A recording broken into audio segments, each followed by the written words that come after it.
Time for another board recap podcast. Dr. Smith, can you believe the next time we do this, it's actually going to be after commencement? So, Boy, it has been a quick school year, but 'tis the season for celebration. yes, and we cannot wait to celebrate these seniors on the completion of their high school and really K 12 school career. So, let's jump into last night's board meeting and take a look first at good news. So, last night we started with good news on two of our high school students being named National Merit finalists. This is an incredible achievement. From Central High School, we had Blake Podwells, and from North High School, Drew Claybrooks.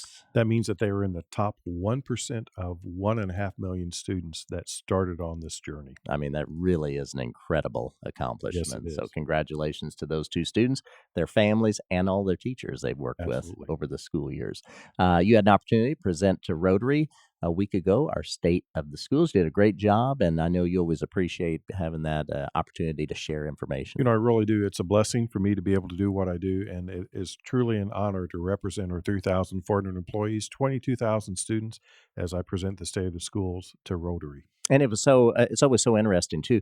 What a great turnout from our community who truly is vested and interested to hear what you're saying about our school system. And I think that sets us apart from maybe some communities. We're very blessed by that. I couldn't agree more. 200 community-minded citizens there, all working on behalf of our students and our entire community. Absolutely.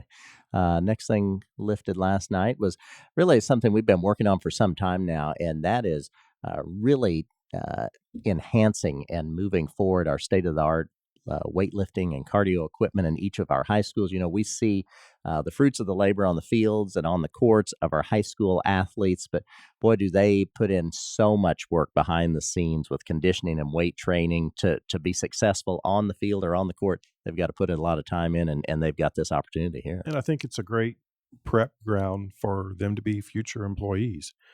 It's not just what you do at work, it's what you do to prepare to be successful at work. So, hats off to our students that are doing everything that they need to do to be successful both on the field and off the field. Absolutely, and those coaches and trainers as well that work with them. We had a really exciting opportunity recently, and that was several of our school board members were able to take a tour that we put together to visit just some of our programs. Certainly, we would have taken weeks to go and visit everything, but I think what stood out to me, and from hearing from our board members, if you're watching this, you're seeing a picture of the new tech robot, but was just how impressed they were hearing our students, visiting with our students, and the teachers who are working with them. Right. I think everybody was beaming with pride at the end of the day. Just we saw capstone projects from MPA students. The picture on the screen is of the state champion robot, Betty, affectionately called Betty, Right. for our 90-year young custodian that serves as a career and tech center.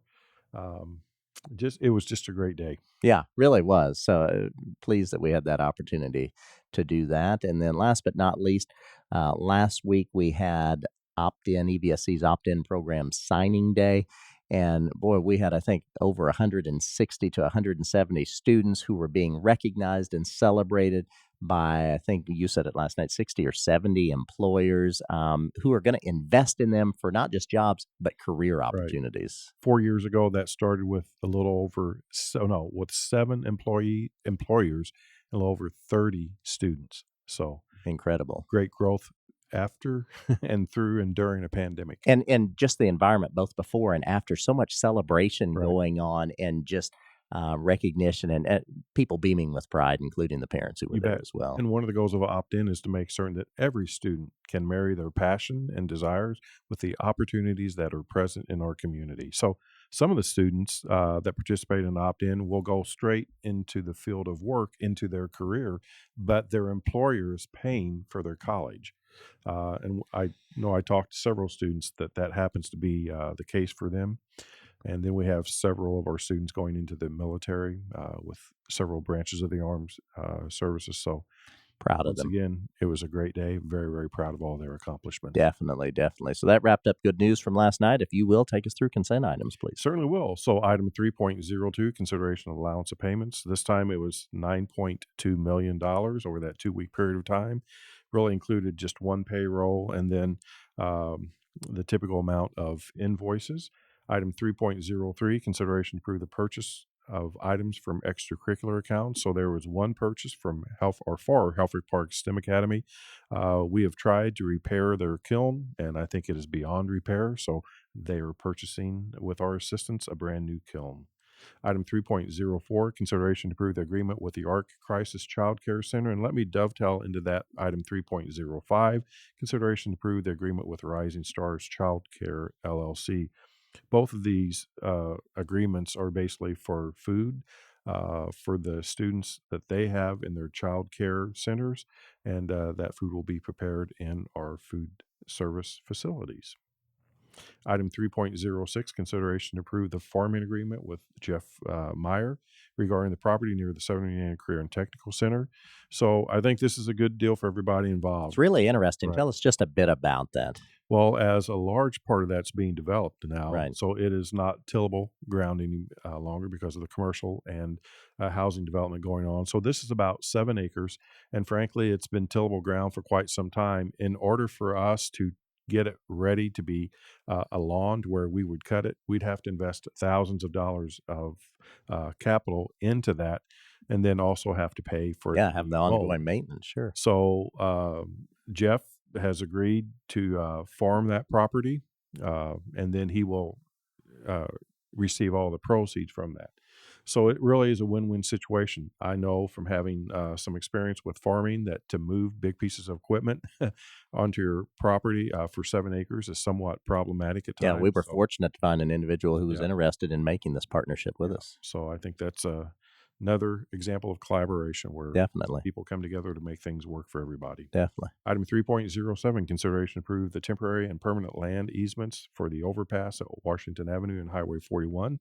Frequent viewers of our podcast may remember that we did approve easements for CenterPoint Energy. This is now approving easements for NDOT. And just to clarify, we've talked about this before, but of course, we're talking about the overpass over 41 by Bossy. And people have always asked us that is not an EVSC project, it is a state project, Correct. correct? You're absolutely right. And I think, hats off to Mayor Winnicky. Absolutely, He because he brought was a big down. part of getting this move forward Absolutely. We've been trying to do this for off and on for probably 2 decades. I know Mike Duckworth is very passionate about and a this passion project. project of his, yes. But when the mayor invited the governor down, the governor saw the situation and then the governor made it happen. So Yeah. grateful for all that and for the safe passage that our students are going to have now going to and from Bossy High. Definitely looking forward to that being completed. And that takes us into personnel recommendations.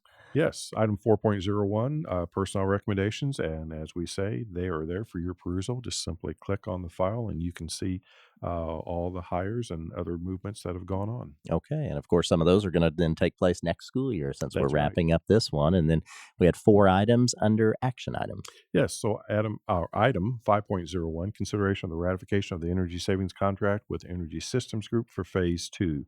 So the board approved this in March of 2023, and this is now the second phase of our LED replacement as well as the water upgrades. So at the conclusion of this phase, all of our lighting will be switched over to LED. And the great thing about this is that we are paying for this out of the savings that we will accrue because of going to more energy efficient LED lighting. So, in addition to the energy savings, though, we will also save in terms of maintenance because we have an electrician on staff whose sole responsibility is to go around and replace ballasts of the old fluorescent lights. So now he will be freed up so he can get to work on other kind of electrical projects Yeah, for this us. really is a great item to take place for sure. Yes. Item 5.02, consideration to award the contract for Harrison High School facade repairs for the project of 2023. So that was approved last night. And basically, that involves removing the top limestone cap. People will see the effervescence on some of the bricks. This is work that's taking place on the culvert side of Harrison High School. So that white looks like it's bleaching through the bricks. That's because there's water that is seeping in behind the bricks, leaching out, and then through that effervescence, basically bringing salts through. So this will repair that. We'll lift the limestone cap off. We'll make certain that the roof the flashing and all that butts up underneath the limestone cap, put it back on, and then we will install a wicking system, making certain that it works at the bottom so that if there is any moisture that does get through, it will drain down to the bottom and then will be wicked out at the very bottom of those Yeah, columns. this is really going to be a noticeable improvement to Yes, Harrison High School. And then I think part of this includes repainting correct. all of the red metal trim around the building. If you're familiar with Harrison, you'll know that will really look nice to get Yes, fresh it coat of will. paint on that. Long time coming. 5.03 consideration to award the voice and communication bid from Stacy Mauser. Um, this goes beyond phone systems. Those of us that remember the old rotary phones, maybe dating myself a little bit, but all of our teachers have access to really computers on their desk. And it also brings us up to date with all the legislation for 911 and those kind of calling systems. And hopefully makes it much easier for teachers to have quick ongoing phone communication Correct. with parents, which has been problematic sometimes just because of the connection. So looking forward to this opportunity for our Right. schools. And then finally, under action item 5.04, consideration to approve the food services bid. So we asked the board, and they did approve Monday night the bakery products, dairy products, paper and plastic, as well as food staples and supplies for the next year for our cafeteria services. Okay, that wraps up action. And then two information items. So the first information item, consideration to award the food and nutrition uniform purchase. So um, Food Nutrition would like to purchase uniforms, actually 6 uniforms for each food service employee, really to have a more professional look, I think. Yeah, yeah, for all of our school cafeterias. Right, and what our cafeteria folks do for our kids um, is so appreciated, certainly by me I and know by we don't students take and it for families. granted No, for we don't, sure.